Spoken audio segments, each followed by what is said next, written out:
what I was reading. Jonah Hill was using therapy speak to control his girlfriend, Sarah, his now ex. No, he wasn't. Here's one of the messages that Jonah sent to his now ex-girlfriend, Sarah Brady. Pause to read if you'd like, but it's essentially just a list of his boundaries that are non-negotiable, along with a caveat at the end saying, if you don't agree to this, if you don't like this, you can leave at any time and I will support your decision to do that. No hard feelings. I wish you the best. That sounds like a pretty reasonable and respectful way to convey your boundaries to someone in whom you have a romantic interest without being controlling or manipulative. He left the door wide open for her to make her own decision. For those of you going after Jonah Hill for this, what do you believe was the alternative for him? Just to acquiesce and simply submit himself to being disrespected on a daily basis by a woman who wanted to hang out with other dudes and post pictures of her ass on Instagram? This creator also said that the way in which Jonah formulated his message to his now ex-girlfriend left no room for her to challenge his boundaries. Well, hold on a second, because I thought that challenging someone's boundaries was abusive and manipulative. Or is that just another thing that only applies to men and not women? I'm hearing the term weaponized boundaries being thrown around a lot with regard to Jonah Hill, which was just manufactured in order to shame men into submission so that they can be controlled and so that women could be shielded from accountability. Messages like this only convey to men that they should just dispense with whatever delusions of boundaries they want to set in order to maintain their self-respect and subject themselves to whatever disrespect and humiliation their women feel like imparting on them. And if you have concerns about your woman's promiscuous or validation-seeking behavior, you should keep those to yourself. Because if you feel any kind of way about her behavior, you're just a misogynist. Welcome to our podcast. You're listening to Crash by Ixon at www.ixonmusic.com.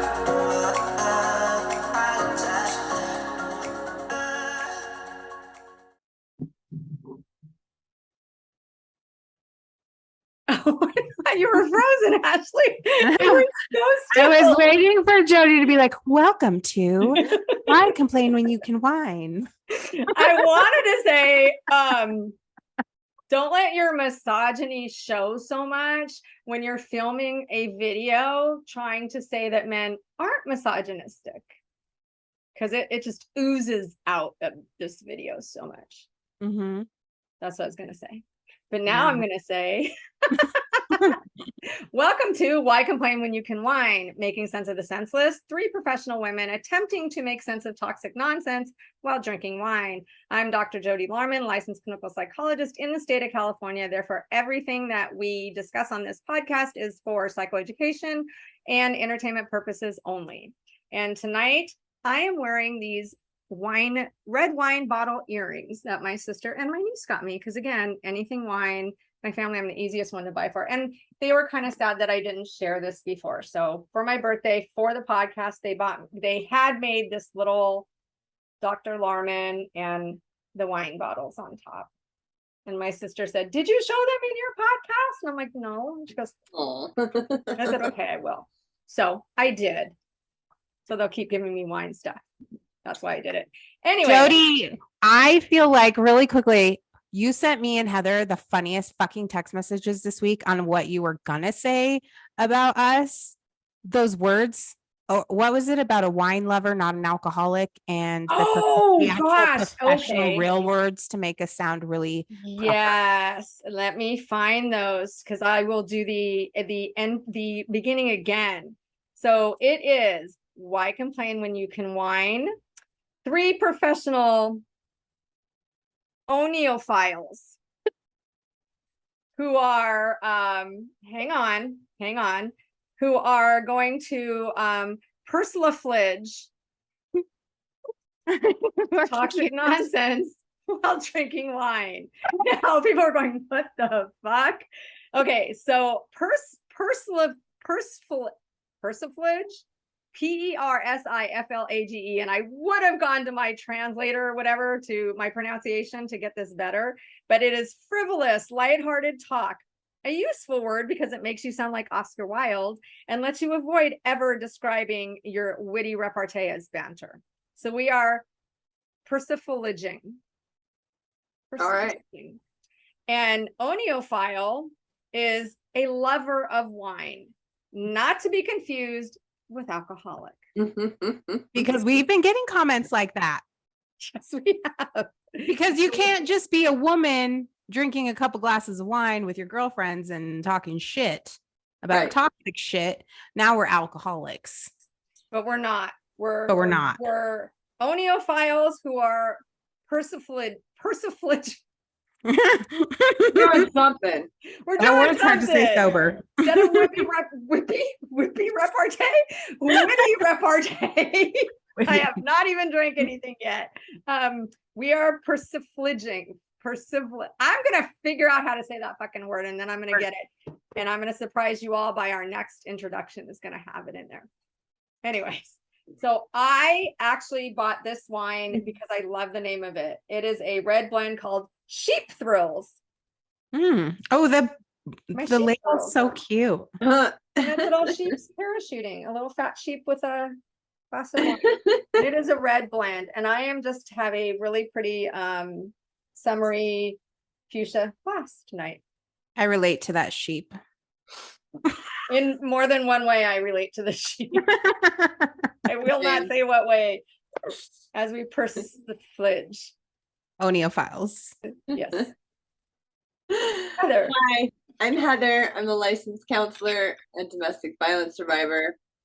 I gotta work in the morning, y'all. So I'm doing high noon instead of Truly today. It's like a vodka drink and it's passion fruit flavored. So it's delicious. Highly recommend. It's only 4.5% alcohol at 100 calories. All right. Get it, girl.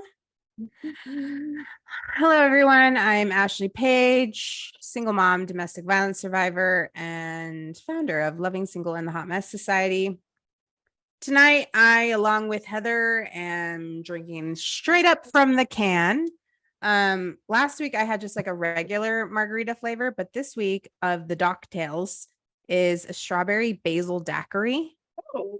It's not like Heather's though. I mean, we're just going all in. It's 9.5% alcohol. It's not 100 calories. It's like it's not. So It's not. We're not there yet. And it is persiflaging. I just listened to it. Persiflage. Okay. It's even better. We're persiflaging. Well, we step into our oneophile identities. Yes. So Love from now on, we are persiflaging oniphiles. I support this. Cheers. Cheers. Cheers. And as I was pouring, I totally missed my glass too. At least you didn't dribble all over yourself like that one day I did. I've shown everyone that too. Ah, That was the best part of that episode. I wanted to make a boomerang of it, you should have. but yeah. One day I might, if I can figure out how to do it. So everybody heard that Jonah Hill sent some coercive control text messages to his now ex-girlfriend, and it's been all over everywhere. So the video that we showed at the beginning was whoever this guy is on TikTok, nobody important, obviously. It's always like just like a mad, stout, chunky white dude with attitude. That They're typically short too. Sorry. right, Oh, like 5'8", 5'6" to 5'8", something like that. That just Chunky fingers. make idiots out of themselves on social media. But we saw that video, and Ashley did, and we decided we wanted to comment on it, and then we wanted to talk about it today. So here we are. sorry, Heather. I like pump faked you.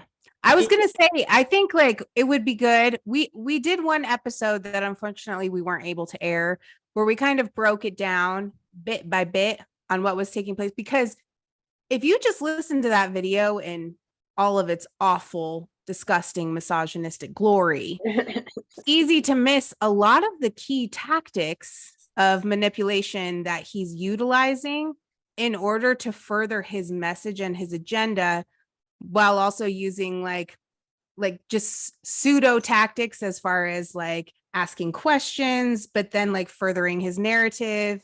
And I know personally for all three of us, we commented on that video. And even though he asked an open-ended question, we received a lot of really, really disrespectful feedback from him. So like, I mean, I don't know what you ladies feel about that, but like if we could break it down bit by bit and then discuss each section, I think that might be helpful for our listeners to kind of see exactly the tactics that are being utilized in this, alongside with what happened and took place with Jonah Hill and how he utilized psychology talk in order to further his narrative as well, which ironically is exactly what this man did. Do you want me to play a little bit and stop it? Yeah, if we could do like kind of like what we did in that one super awesome episode. Okay, let me know when you want me to stop it. To control his girlfriend Sarah, his now ex. Why is it not moving? No, he wasn't. Here's one of the messages that Jonah sent to his now ex-girlfriend, Sarah Brady. Pause to read if you'd like, but it's essentially just a list of his boundaries that are non-negotiable, along with a caveat at the end saying, if you don't agree to this, if you don't like this, you can leave at any time and I will support your decision to do that. No hard feelings. I wish you the best. That sounds like a pretty reasonable and respectful way to convey your boundaries to someone in whom you have a romantic interest without being controlling or let's start there, because I think if we could, because I have it pulled up on my screen. So let's talk about first what Jonah Hill's quote unquote boundaries were. He said, plain and simple, if you need surfing with men, boundaryless, inappropriate friendships with men, to model, to post pictures of yourself in a bathing suit, to post sexual pictures, friendships with women who are in unstable places and from your wild recent past beyond getting a lunch or coffee or something respectful, then I am not the right partner for you. If these things bring you to a place of happiness, I support it and there will be no hard feelings. These are my boundaries for romantic partnership, my boundaries with you based on the ways these actions have hurt our trust. There's so much fucked up shit in that alone. Like, who wants to start? I mean, everybody saw it. And I think too, like, Therapy Jeff is the video that guy stitched. And he, if you're not following him on TikTok, everybody should follow Therapy Jeff. He is an amazing person and incredibly intelligent and can deconstruct sort of the therapy speak that this guy thinks he knows something about. And he does so in a really nice way in the video that guy thought he had the ability to stitch and sound intelligent. But so that piece of it is one. And then where was I going to go next? Damn it. I'm tired. You guys go. You know, what got me just listening to this is from your recent past. Now, here's the thing. If you meet somebody, and I'm going to give a couple of examples. You meet somebody that is an already established, she's a surfer. She had an Instagram. She had this account and had her life before him. I think that's part of what drew him to her was her Instagram. He didn't meet her totally innocently, bumped into that, walking down the street and had no idea who she was or what her pictures on Instagram were. I highly, highly, highly doubt that. If I'm wrong, somebody tell me. But he knew her Instagram. He knew her past. And to meet somebody knowing who they are and what they are, and thinking that once you're with me, that shit don't play no more. I'm sorry, but what the fuck is that? Yeah. Well, and it wasn't even that it was her past, it was her present. Like, well, he said recent past. To me, that means before you and I started to see each other. Well, and it was very but it was also the way that it was described. So like plain and simple. Now, that's not That's an not an ultimatum. invitation. Yeah, that's what I was gonna say. It's not an invitation for conversation. It is an ultimatum. This my way or the highway. Yeah. And then he goes off and lists these boundaries. If you need, which is like saying essentially pick me or pick this. Yeah. That's what that means. And then he frames her life and weaponizes it in a way that actually makes her look like it's almost like he's like slut shaming her. Oh, like, yeah. very much so. It's like if she needs this, but like that's not really the case. The case is that she's a professional surfer, a model, that part of her job, she surfs with men, she wears bikinis, she's sponsored by these companies, these bathing suit companies, these surfing companies. So she takes photos in surfwear, and then she has friends. Well, she even said that one of the pictures he was complaining about, he loved it when they first met. That was the picture he was drawn to. And then that was the picture he wanted her to take off. Mm-hmm. Yeah. And so like to post pictures of yourself in a bathing suit, but he prefaced that in a form of if you need this, not if this is not understanding you're a professional surfer. This is part of your contract. Like it was very much weaponized against her, like I said. And then in the last part of it, he says to her, then I'm not the right partner for you, even though he knew all of this shit about her initially.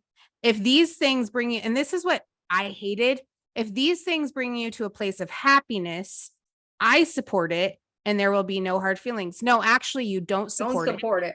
You don't respect it. You're using like fucking psycho talk, like psychology talk, in order to position yourself as the victim when the shit blows up and like the good guy, and like setting that those are not fucking boundaries.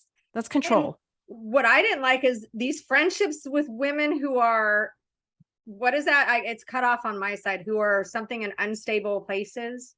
Yeah, who are in unstable places and from your wild recent past. Like, I'm sorry, my friends who are in unstable places, like who the fuck are you? And then calls her wild. Well, and then if her friends are unstable, obviously that meant that she was unstable with her wild past. Yeah. And then says the only thing that you can do with them is get lunch or have coffee. Those are not fucking boundaries. And like being respectful. Yes. Yeah. Go to tea. That it's coercive control at its finest. That's exactly what it is. But it's trying to make her feel bad about herself. It's about taking away her individuality and what she does and her friends and her everything, and making it so that is a problem. And that's not what boundaries are supposed to do. That's not even what boundaries are. That's control. It's coercive control. It makes her feel shame and guilt about who she is and what she does in an attempt to make her stop doing all those things to be with him. And boundaries, people, because I go through this all the time. We make boundaries for us. Yes. Meaning I will not pick up your dog to go poop because you call me every 5 minutes and I have to work. You do it yourself. That's a boundary for me. Not you're a bad dog owner, so you either take the dog to the shelter or rehome it, or we're not friends anymore. Yeah, that's an ultimatum. What he's giving is not boundaries. What he is presenting are not boundaries. We present boundaries for ourselves.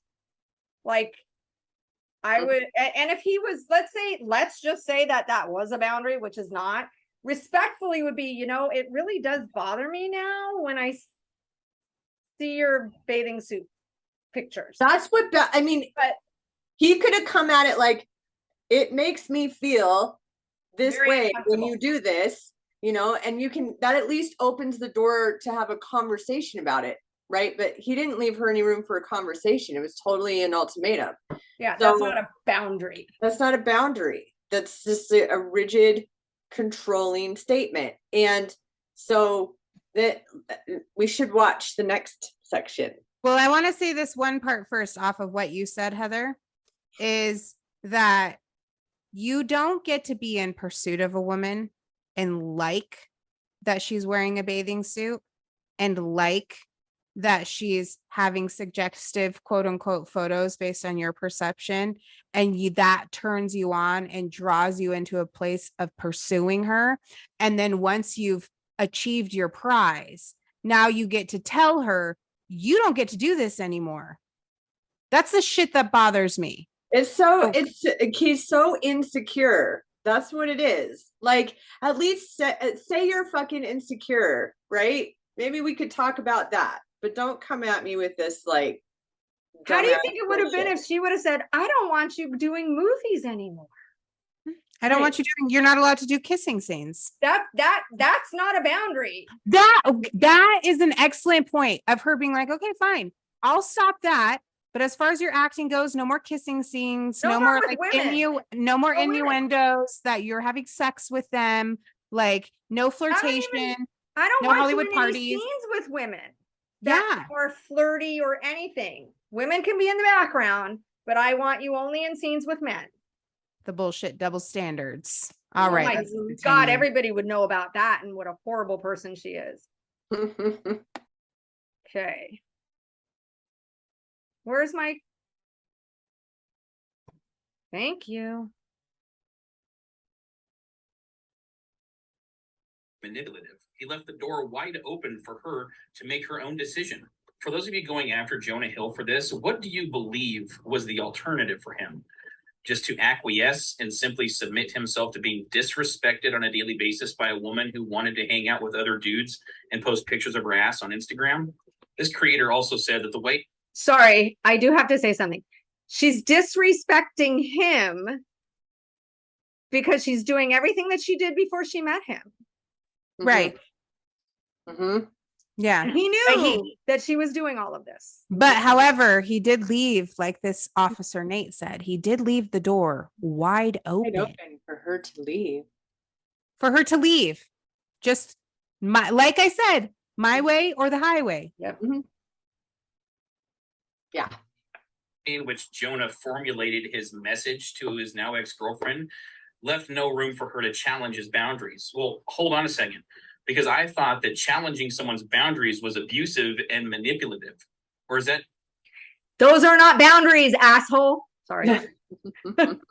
Just another thing that only applies to men and not women. I'm hearing the term weaponized boundaries being thrown around a lot with regard to Jonah Hill, which was just manufactured in order to shame men into submission so that they can be controlled and so that women could be shielded from accountability. Messages. Whoa.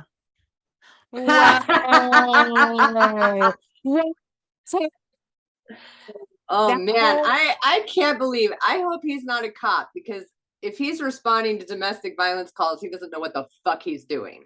No, and he's shielding women from accountability. Can someone explain for what? that Living to her life? me? Like, what accountability is he? What the fuck? Where explain that to me. What he's trying to say. To me, all I heard was a bunch of fucking illiterate fucking word salad. Misogynistic. Big fucking psychology words he utilized that were all thrown together. I know someone who does that, but like throws them all together and like it sounds intelligent, but it actually means jack shit. Like it didn't, you don't mean, like you actually, do you even know what you're saying? Can you explain that to me and clarify to me without your big words? And I hear the words weaponizing boundaries thrown around. Why don't you define what weaponizing boundaries means? Because please explain what weaponizing boundaries means. Yeah. And women accountability. Oof, this. Okay, hang on. It gets even better. There's a good one coming up. I can't wait for. Only convey to men that they should just dispense with whatever delusions of boundaries they want to set in order to maintain their self-respect and subject themselves to whatever disrespect and humiliation their women feel like imparting on them. And if you have concerns about your woman's promiscuous or validation seeking behavior, you should keep those to yourself. Because if you feel any kind of way about her behavior, you're just a misogynist. Jonah, I have so much I want to fucking say, but I'm gonna let Heather start. if they're women, if they have something to say about your woman, they're woman. So the fact that he even uses ownership of women language is just like screaming misogynist. And totally, if he's in a relationship, I hope the woman is okay, because he's absolutely abusing her and using these same coercive controlled tactics with her, guaranteed. I loved his validation seeking behaviors. Mm-hmm. And he said the promiscuous. Her job. She's doing her fucking job, dude. But he placed it on women in a generalized form. Yep. He said your woman's, so basically your sheep's. Mhm. Like it was very much like completely removed a woman's autonomy Mhm. and her sexuality and her femininity, but it was mostly a possessive statement of your woman's promiscuous behavior And validation seeking behavior. So if you're doing anything, if you're in a relationship, women, and you're posting selfies and other pictures on your social media, if you're even on your social media, now we're in validation seeking behaviors, because you shouldn't need to have any validation seeking behaviors, because your man should be giving you all of those anyways. You should be getting all the validation you need from your man, who's giving you ultimatums that you better not be doing anything that he doesn't like. This guy's such an insecure little bitch. Seriously.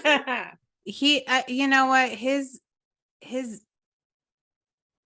ego like is so inflated that like it quite literally like makes me feel like there's not enough oxygen in the air.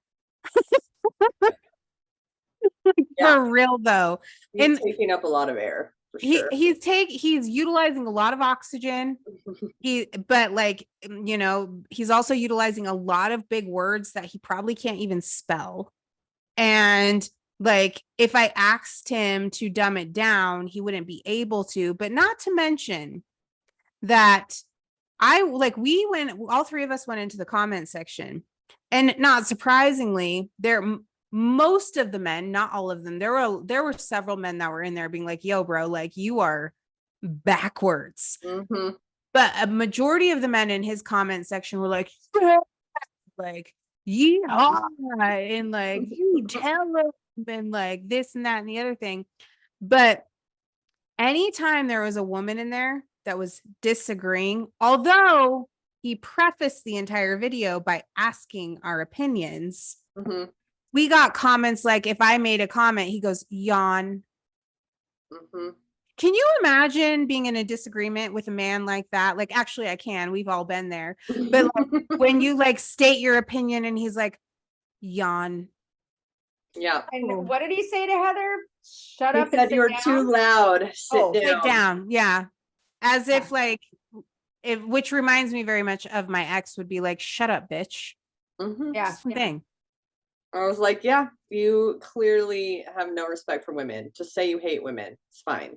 If I'm going to say anything, if you're going to say anything in my comment section that's going to make me look stupid, you better shut the fuck up and stay out of my comment section. Or like he did to me, he just blocked me. Yep. Mhm. Yeah. I emasculated him and said, hey, it's okay to be afraid of strong professional women. Just admit it. It's less emasculating if you admit it than if you don't. And he blocked me. But this is, I think, like a really important conversation for like women to have, because the reality is that a lot of us deal with things like this, where the thing that attracted the man to us becomes the thing that they try and stomp out and control and then ridicule us over once we get into a relationship with them. Now, when they're trying to win our hearts and win our commitment, they get all riled up and turned on. But the moment that they're like, you're mine, it Yep. becomes shut up and sit down. You're too loud. It's like the lady on the street and the freak in the bed. I want you to present yourself this way around me.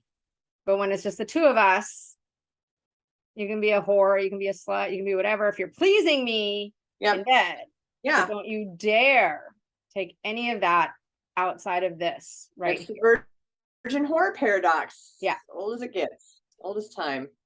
It's kind of scary. I mean, having a son and he's 21 and I see all these things going on. It's like, I do not want my son to be one of those men ever. So we had a long talk about this. And I said, do not ever, when you meet someone and you know who they are, and that's why you pick them, then you don't go about trying to change them when you're together, because you pick them. Not when I say pick them, I don't mean you. I know that's a bad word to use, like I picked you, but when you see someone and you want to get to know them and you know their background and you know who they are and you choose to get to know them further and you choose to spend time together, you all both do, neither one of you, the woman or the man, should be trying to change the other person. And especially, like, I really loved you in that slutty outfit when we first met. I don't ever want to see that again. Right. Because if it attracted me, it's abuse. It's an abuse. yeah, and if it attracted me, it's attracting everybody else too. And that was okay, but not now that you're mine. And all you're doing is seeking validation and being promiscuous. Mhm. AKA you have small dick syndrome and you feel insecure because you're afraid that now that she's yours and she's your woman and she's your female and she belongs to you, that you want to dumb her down and cover her up so that other men don't Can't threaten steal her from you. Yeah, so that other men don't threaten your prized possession. Right. Is what you're actually communicating to us. Right. He's objectifying women, dehumanizing them, claiming ownership of them, and then saying, "Oh, if we have rules, if we want to have our boundaries, then we're just misogynist to all women, and we're all condescending bitches who." It just felt the whole thing was very much Darvo. Because she posted, and I know I sent them to you guys, she posted all these text threads of their communication together. It was so much Darvo. Like she would it was the denial of it. And even what he did to her and like the way that he prefaced the conversation and the way that he utilized therapy Jeff's like, you've got to really be a cocky, arrogant prick to utilize a therapist's education, expertise, and knowledge and step on a platform. Yeah, a relationship expert, and think that even though you've never gone to college for therapy, you don't have a therapist license, you don't have the master's degree in it, you're just what's his name? Officer Dickhead, Officer Richard. You think that you can come onto a platform and tell the whole fucking world that this therapist is wrong. Doesn't know what the fuck he's talking about, and all of these women shut up and sit down. You're too loud. But we're the ones with the problems. I'm okay. Right. Okay. It's Officer Nate is his name. Officer Rich. Nate. Can we find Therapy Jeff's video and play it for people so you can like get an idea of the audacity of this motherfucker to even stitch it? Because it was such a good video. Therapy Jeff goes about everything in such a respectful way and leaves, I believe, Jonah Hill's dignity intact doing so. And that's, to me, that's the sign of a good relationship therapist. And Single guy. you can call out someone's bullshit while leaving their dignity intact. And that's what Therapy Jeff did. And then this guy comes along with his, he's wrong. And it's just like, really? It's kind of like, again. It's kind of like when a man asks you what your feelings are about something. And then when you're in the middle of telling him how his behavior made you feel, he goes, shut up, you're wrong. You didn't feel that way. You felt this way. Yeah. It's kind of like that. Very gaslighty, isn't it? Very. Very fucking gaslighty. That the epitome of gaslighting. No, you know, that I never said that. What I said was not what you're saying. And I don't know why you're feeling like that. I have Therapy Jeff's video if you want to play it. Yeah, let's watch it. It's really, I think it's well done. He did a good job. He got like 100,000 likes on it. In therapy speak to control his girlfriend Sarah, his now ex-girlfriend. And it's important that we go over this misuse of therapy language, which is kind of a thing these days, and how it can be super problematic as it masks controlling behavior under a commonly accepted positive concept, in this case, boundaries, making it harder for the person on the receiving end, Sarah, to challenge it. Okay, so Jonah is basically telling his professional surfer girlfriend, I am not going to be with you if you surf with men, have boundaryless friendships with men, model, post pictures in a bathing suit, or post suggestive pictures, and are friends with women who are in unstable places. He goes on to say that these are my boundaries for a romantic relationship. Jonah's use of the term boundaries in this message is a misuse of the concept. A boundary is a healthy limit a person sets for themselves to protect their well-being and integrity. It is a rule or guideline that one creates to identify reasonable, safe, and permissible ways for others to behave towards them and how they'll respond when someone passes those limits. However, in the message Jonah sent to Sarah, he is not setting boundaries that protect his emotional well-being. Instead, he is dictating what behaviors and friendships Sarah is permitted to have. He's essentially instructing Sarah on who she can be friends with, what she can do professionally, and how she can show up online. This is not an example of healthy boundary setting. Instead, it reflects an attempt at control. It demonstrates a lack of respect for Sarah's autonomy and individuality. Jonah's message is more about restricting Sarah's behavior to suit his comfort levels and insecurities, rather than expressing his feelings or needs in a healthy manner. A healthier and less manipulative approach might be for Jonah to express how Sarah's actions make him feel without using ultimatums about what she should or should not do. Side note, I bet he loved how hot Sarah looked in her posts before they got together. So this is a bunch of bullshit. Anyway, Jonah needs to consider Sarah's needs and feelings and not just focus on his own, which it seems like he's selfishly doing. One last thing, Jonah Hill made a lovely documentary about therapy, and it's a shame to see him weaponizing what he learned to attempt to manipulate his girlfriend. That sucks. That's where he got the word weaponizing. Yeah, He and heard it. that he manipulated the way he used weaponized. Yes. He also manipulated and twisted the way he said it makes it hard for her to challenge the boundary. So he twisted what he said. He over exaggerated on it and then weaponized that as he was talking about someone weaponizing things, which is what I was saying about fucking word salad. Like fucking Officer Richard likes to utilize in everything he does. You know, I had not seen Therapy Jeff's video. Had you, Ashley? Yeah. I hadn't seen it until now. And it's funny because I didn't know where this guy got the words weaponizing and all of that. And it's like, oh my God, it is hysterical. I mean, it's not hysterical in the sense of it, but just the fact that it's like, dude, you didn't even. He didn't even listen. I was like, you need to go back and watch the video again, because clearly you're not understanding what's being taught to you here, because Jeff does a really good job of just like laying out the difference between boundaries and control, the difference between letting someone, have their autonomy versus trying to stop them from doing what they do, and how that's not appropriate.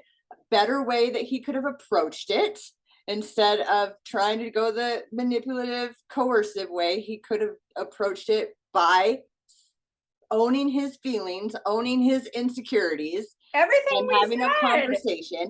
And so it's like, go back and listen to that. Like there was nothing about that was misandry. There was nothing about that was wrong or And this guy, what's really interesting about this guy is this shows what kind of a person he is by, and how much anger and hatred towards women he has by using women being promiscuous and Showing her ass validation on seeking. Instagram.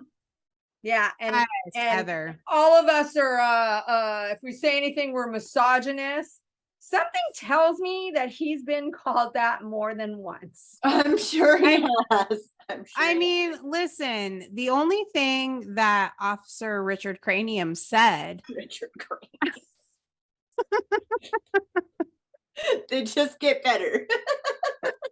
all that he really said was a whole lot of freaking baloney that was framed in the same mindset and perspective that Jonah Hill utilized when he went to therapy, which is he ingested information at the level of his understanding, which is toxic, manipulative, coercive, and abusive. So it makes perfect sense that a man that's at such a low level of understanding when it comes to psychology, boundaries, healthy relationships, communication, would interpret what Jeff said and would spew out all this word vomit that only makes sense to other men who think the same way he does. Mm-hmm. And like I say that all the time to people, people will only hear you at the level of their understanding. So if something just goes whoop, it's because they're incapable of hearing that because their perspective is often like broken and toxic and tainted, and they're not going to hear what you say. So don't waste your fucking time. At the end of the day, he's nothing more than a Richard Cranium. Well, also, there's a lot of projection in the stuff that he was saying. I mean, you can tell that the guy, like you said, probably has little short dick syndrome and all of that. He's probably about 5'6". Nothing wrong with short guys. In general, I prefer 6 feet and over, but that's just me. However, he's probably not the best with the ladies and blames it on the women instead of himself. He's probably been called a misogynist and has to turn it on women not taking accountability. Mm-hmm. So a lot of this, I think it doesn't even matter what therapy Jeff said. He was going to turn it into his own projection and his own feelings and his own insecurities and his own need for validation that he probably doesn't get from women. Probably not. Well, you're going to have a really hard time finding validation from women when that's your perspective. Yeah. I don't know. Like, and like, here's the thing for our listeners. Like, here's the thing. I can call him Richard Cranium and like, I can call him Officer Richard and like, we can make short jokes and it's all fun and games because that's why we have this fucking podcast. But like, and we're yes, we know what you're saying, Dr. Jody. But the truth of it is like at the end of the day, like me personally, I don't have a whole lot of fucking tolerance for men who aren't trying to listen and learn from women, but are rather telling us how to be women and how to as women and how to behave as women when they have an extra appendage and have no point of fucking reference except from their misogynistic one that is nothing more than controlling and dictating the way that we live our lives in order to serve them and cater to their insecurities and their projections on how they utilize and view the world. To me, that's why I get fucking angry because you're not even going to sit long enough to hear what I have to say. And you're also not going to utilize your empathy muscle. So why the fuck do I have to give you respect when you can't even give us the common courtesy to try and see our perspectives, but you think that you have the audacity to speak from our perspectives? It's just horse shit. So I don't have a lot of respect for Officer Richard. I I don't. don't either. And if we are having our perspective and we're sharing, like, no, you've got this, this is not what boundaries are, you're not watching, you're not listening, then to be told to shut up, because it's like, and sit down, it's like, yeah, okay, that's what I expected from somebody, is when women actually do use their voice, that you don't want to hear it. And typical. So it pisses me off too. It's really scary in a sense when you think about somebody, and it's not just this guy, there's a lot of men that are like, women have no voice. And how dare you try to have a voice or a body? Shut up, sit down, yawn when you're trying to make a point. I'm not listening, I'm yawning. It's like, what is it that is so scary about us? What frightens you that much? And that's one of the comments that I made, is that just admit that you're scared of strong, professional, independent women. Mhm. Why are you? And any man who's like that is like, it's out of fear, and they're going to say, I'm not afraid. Well, then you're misogynistic, and that comes from fear. Yep. There's All some that reason anger and that you, hatred comes from fear. yeah. And so what are you afraid of? Are you afraid that a woman is smarter than you? That Yes. a woman has more common sense than you? Yep. That we are wiser than you? And Yep. just overall more And intelligent? then we don't need you. Yes, We in don't emotional actually need intelligence. you. Girl, that's the boom right there. Yeah. We don't actually need you. We've got this without you. And for how dare you? Dr. Jody, and this usually stems from where, when you, based on your experience, and Heather too, where does, when you talk to men like this, based on your experience from dealing with Dr. Jody prison, Heather, like the, like jail, the, like, you know, I have had a margarita, so fuck, my brain and my mouth are not working cohesively. Where do you most commonly see these issues stem from? Heather?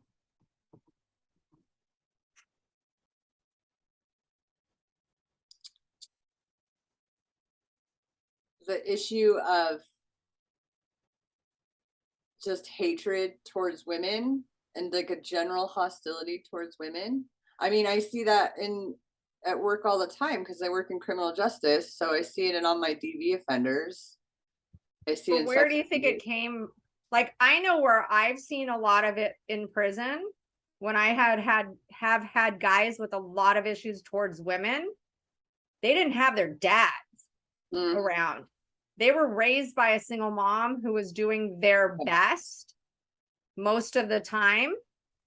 And they just walked all over that woman and had no respect for that woman. And a lot of them blamed. I was in a group one time where all of the guys in there were like, if you come from a single mom, you're going to end up in prison. Anyone in prison, single mom. And I was sitting in my head thinking, I'm a single mom, not going to happen to my son. It's not a hard, and I would tell them it's not hard and fast. Your mom was probably working 2, 3, maybe 4 jobs, because a lot of these guys, their dad was not in the picture, or their dad was a gigantic asshole. Not every single one of them, but a lot of them. Some of them have the other, you know, some of mine too have had issues with mom not being around. What do you think, Ashley? What do you? I know that in like all of the toxic men, like very misogynistic men that I've seen, it was very much, and like, I want to be careful and respectful of what I say because I'm a single mother. And I know Jody, you are, and a lot of our listeners are.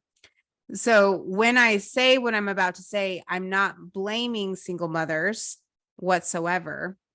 I'm saying based on my experience, this is what I've seen. And I'm not blaming moms either.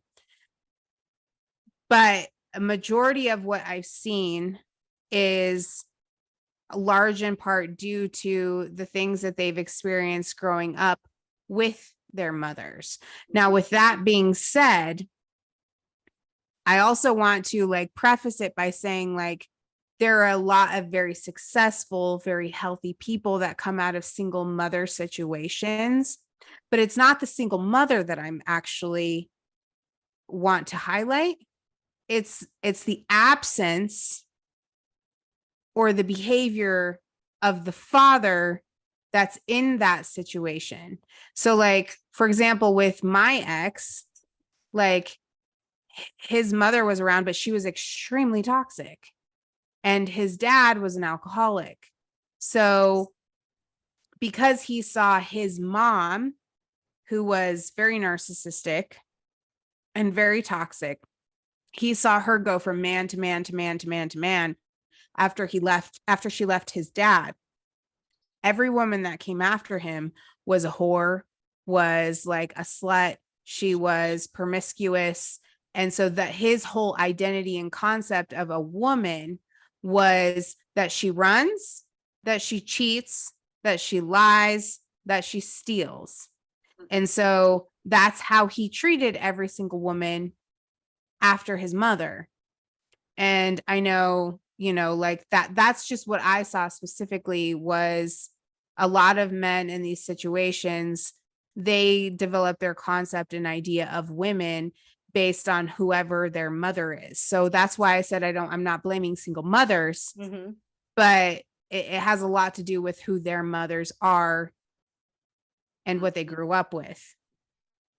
And how they saw their mom treated by their dads. Yes. And sadly, like a lot of the guys in prison, their dads were in prison and they had no relationship with their dad. And unfortunately, they saw their dad not treating women well. So they're also saying women not being treated well from their horrible role model, but they didn't get any kind of, I don't know, positive role model, I guess. And even with the moms, even there was a lot of guys that were in gangs that turned to gangs because their moms were working more than one job and had more than one kid and didn't have, sadly, the time. And they turned to the gangs for family and then became abusive toward their moms. Big time abusive toward their moms. And their moms couldn't do anything back, because when your kid's in a gang and you do something back, you might become a target, even if you're mom, because these guys can be ASPD and psychopath, and so they don't care. They have no respect for their mom, even though their mom is, and again, not blaming single moms by any means or moms by any means, but their mom wasn't there to be nurturing because their mom was just trying to fucking put food on the table. Yeah. A lot of times. Well, and I do want to say this too, because you brought up an excellent point.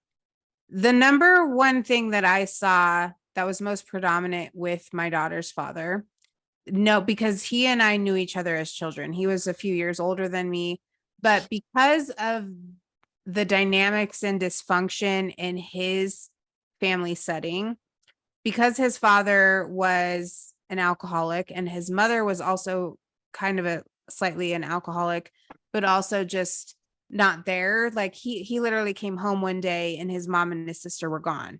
His mom took his sister, but didn't take him with her, just abandoned him. It's actually quite sad. Like abandoned him, left him with his dad, took her sister, and she moved to a different state.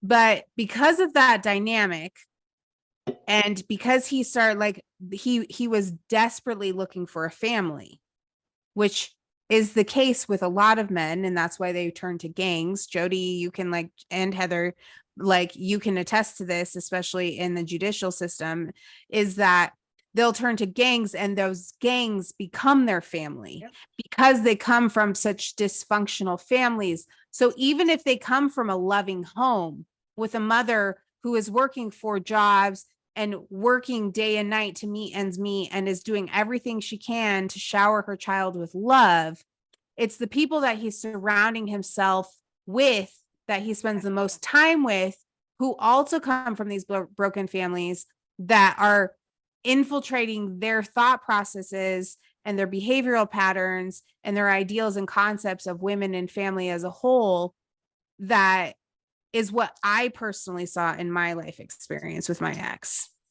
And so there was a complete disregard and lack of respect for women in general. My ex hates women, and his mother died when he was 16. And then like a year later, his grandparents who tried to raise him passed away. So he was on his own by the time he was 16, and he had already been in a shit ton of trouble with the law at that point because his dad was mostly in prison when he was growing up, and mom was an alcoholic, and that's what ultimately killed her. She was 36 years old, and she drank herself to death and left behind my ex and his sister, and they were still teenagers, and they just ran the streets. They would be put into group homes and they'd run away. I knew him back then, and he has always just had like a need for a mother figure,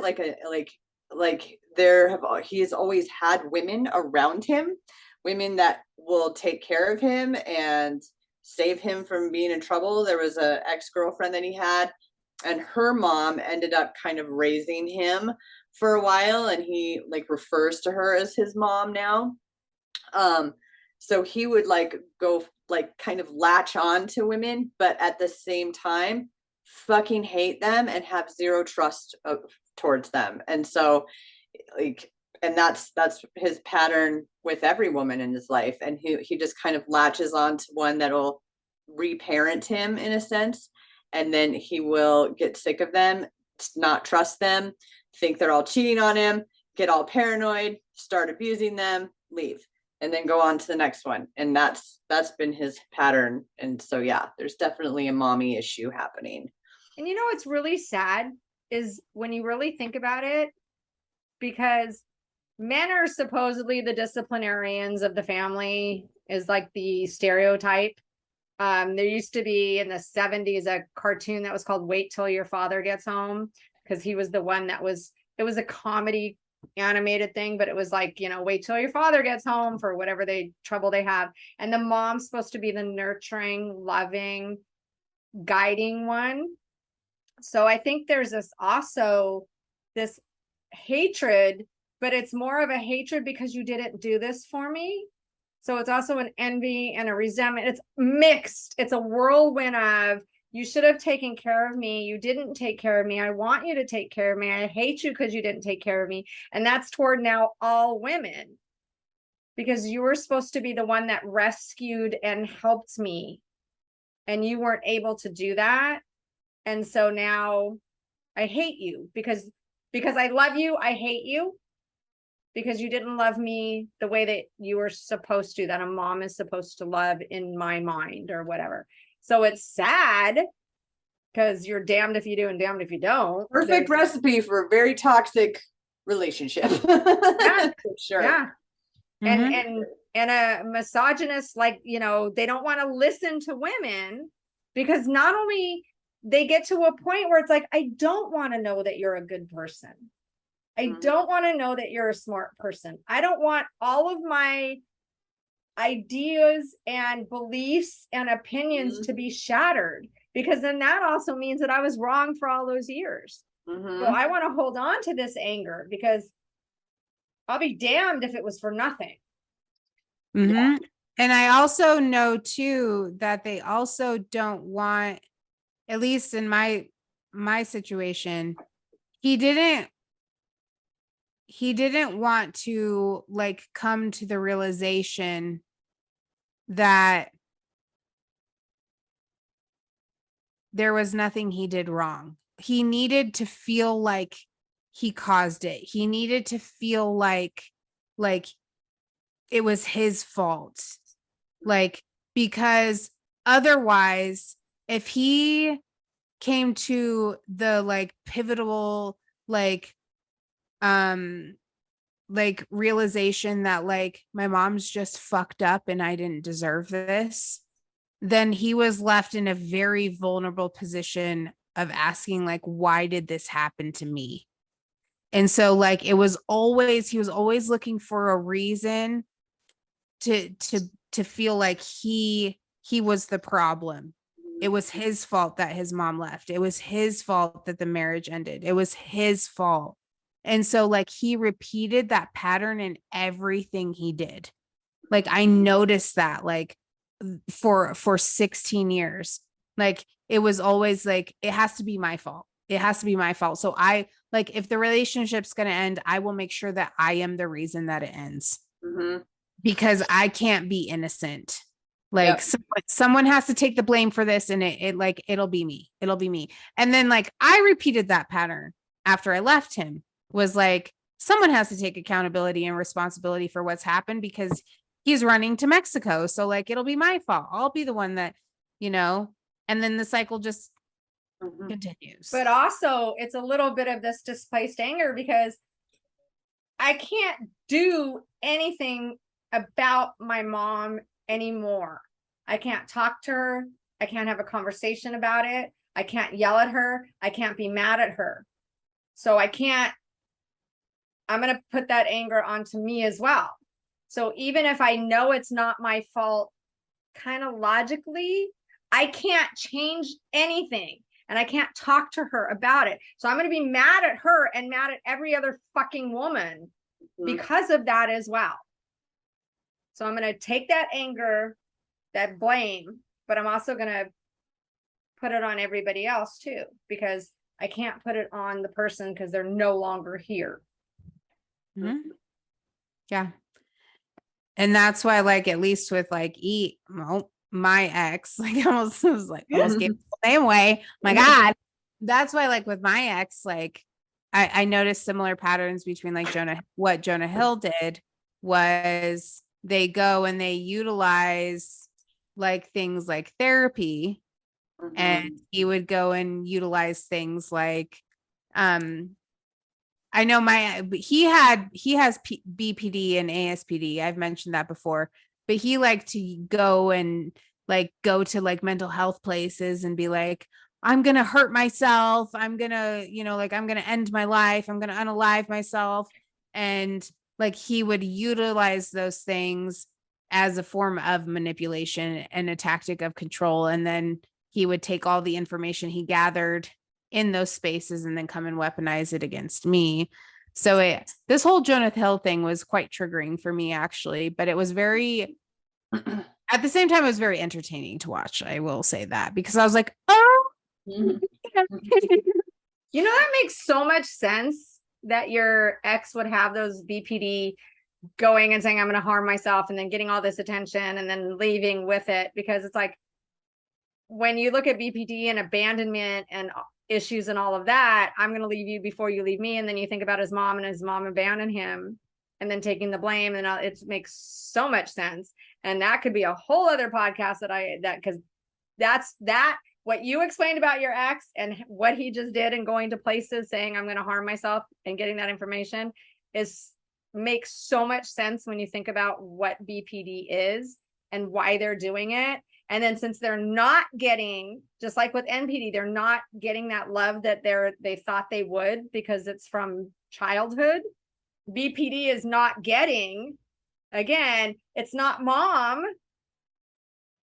So fuck you. You're going to leave too, because it's not the person that abandoned them in the first place coming back. So they keep trying to get that, and it's not serving their needs. And so they're going to abandon me as well. It's really fascinating. So that's we could totally have a whole podcast on attachment stuff and yes. And I have a whole PowerPoint on that. I was gonna say, that's your thing, isn't it? Attachment stuff. We should do that soon. I would love to talk about attachment styles and then also a blend of BPD, cluster Bs. That would be epic. Let's do that. And real quick, misogynistic men, tell me if I'm wrong, please leave it in the comments, whatever. They have cluster B traits. I'm not saying that they are cluster B, but they have narcissistic traits and tendencies, or histrionic traits and tendencies, or BPD, traits and tendencies, or ASPD, traits and tendencies. Misogynistic men are toxic, and there's usually cluster B traits in there. Absolutely. I mean, you have to have some cluster B if you have that lack of empathy for the opposite sex, just zero empathy. That right there meets one of the criteria for 3 of the fucking disorders. So. So we have, you guys, future podcasts that you gotta listen to. So on that note, like, subscribe, click the little bell up in the corner on YouTube, because that will tell you every time we drop an episode, which is every week or 2, depending on. We are going to be doing a special podcast real soon from Colorado. I'm excited about that. We're going to have a guest, and we're road tripping to Colorado in a couple weeks. So that's actually in 2 weeks. Oh my God, I can't wait. 2 weeks. So, and everything's set. We got the hotel, we got the rental car, we're ready to go. So we will be there with our guest. And so like, follow, subscribe, comments. We appreciate, we're going to be doing a podcast probably on all the comments that we've been getting, some of the really interesting ones. If you got wine suggestions, glass suggestions, topic suggestions, any suggestions, nice. I was gonna say any suggestions, but nicer ones, please. But what have you. And also we should do a little shout out. Thank you, Sweden. Because we are number 66 in mental health podcasts on Apple in Sweden. I want to go there. Yeah. Maybe you can road trip there My soon. people. Yeah. So any last? Nope. I love you, bitches. I love you. I love you too. Thank you guys so much, and we'll see you soon.